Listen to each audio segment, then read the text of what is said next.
এক একজন এক এক দল করেন।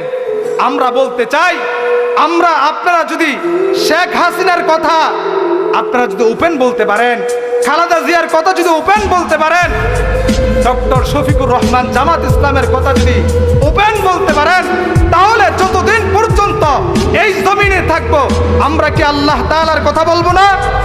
আওয়াজ দিয়ে বলেন, বলবো কিনা? যতদিন পর্যন্ত এই জমিনে থাকবো, যতদিন পর্যন্ত মালিকের নিয়ামত খাবো, মালিকের গুণকীর্তন করতে হবে কিনা? আল্লাহ তাআলা আমাদেরকে প্রতিনিধি হিসাবে আল্লাহ তাআলা দুনিয়ার জমিনে পাঠাইছেন। ইন্নী জাইলুম ফিল আরদি খলিফা। আল্লাহ তাআলা আমাদেরকে প্রতিনিধি হিসাবে পাঠাইছেন। কার প্রতিনিধি? আল্লাহর প্রতিনিধি। এই দুনিয়ার জমিনটা কার?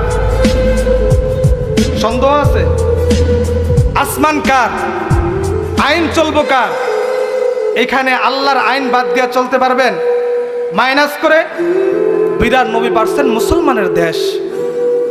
এই দেশের ভিতরে যদি ইসলামের কথা আমি যদি উচ্চ কণ্ঠে না বলতে পারি, আমি একজন আলেম হওয়ার পরে আমার যদি এই দায়িত্ববোধ জায়গা থেকে যদি আমি হকের কথা আওয়াজ দিয়ে না বলতে পারি, হাসরের ময়দানে আল্লাহ তাআলা আমার জিহ্বা কিছুতে কেটে ফেলবে। মুহতারাম হাজিরিন, কেউ শেখ হাসিনার দল করেন, কেউ খালেদা জিয়ার দল করেন, কেউ জামাত ইসলাম করেন, এক একজন এক এক দল করেন।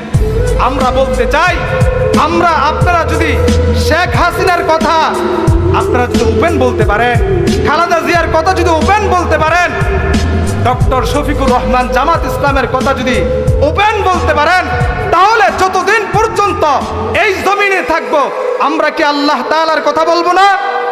আওয়াজ দিয়ে বলেন, বলবো কিনা? যতদিন পর্যন্ত এই জমিনে থাকবো, যতদিন পর্যন্ত মালিকের নিয়ামত খাবো, মালিকের গুণকীর্তন করতে হবে কিনা? এই নিয়ামত কে দিয়েছেন? আপনি চিন্তা করে দেখেন, আল্লাহ তাআলা আমাকে আপনাকে কত নিয়ামত দিয়েছেন। এই দুনিয়ার জমিনে এত পরিমাণ নিয়ামত দিয়েছেন, কোন নিয়ামতকে আপনি অস্বীকার করবেন? আপনি কোন নিয়ামতকে গণনা করে শেষ করতে পারবেন? আপনার 3.5 হাত বডির দিকে আপনি তাকান, আল্লাহ তাআলা আমাকে আপনাকে কত নিয়ামত দিয়েছেন। আপনি যে অক্সিজেন নিচ্ছেন, এই অক্সিজেনটা কার দেওয়া নিয়ামত? প্রত্যেক দিন কত লিটার অক্সিজেন গ্রহণ করতেছি? 550 লিটার অক্সিজেন গ্রহণ করতেছি। আমরা যেটা ছাড়তেছি কার্বন ডাই অক্সাইড, যেটা নিতেছি অক্সিজেন, আমরা আল্লাহটা গ্রহণ করতেছি। যদি এই কার্বন ডাই অক্সাইড যদি আমাদের যেই নিঃশ্বাসটা এটা যদি বাহির না হয়, আমি আপনি বাঁচবো? হ্যাঁ, এটা কি হয়ে আসতেছে? বিষ হয়ে আসতেছে। আপনি কোনো গরম পানির ভিতরে বা গরম চার মধ্যে ফু দিয়ে খাবেন? এর জন্য বিজ্ঞানীরা বলেন যে গরম কোনো খাবারের ভিতরে ফু দেওয়া নিষেধ।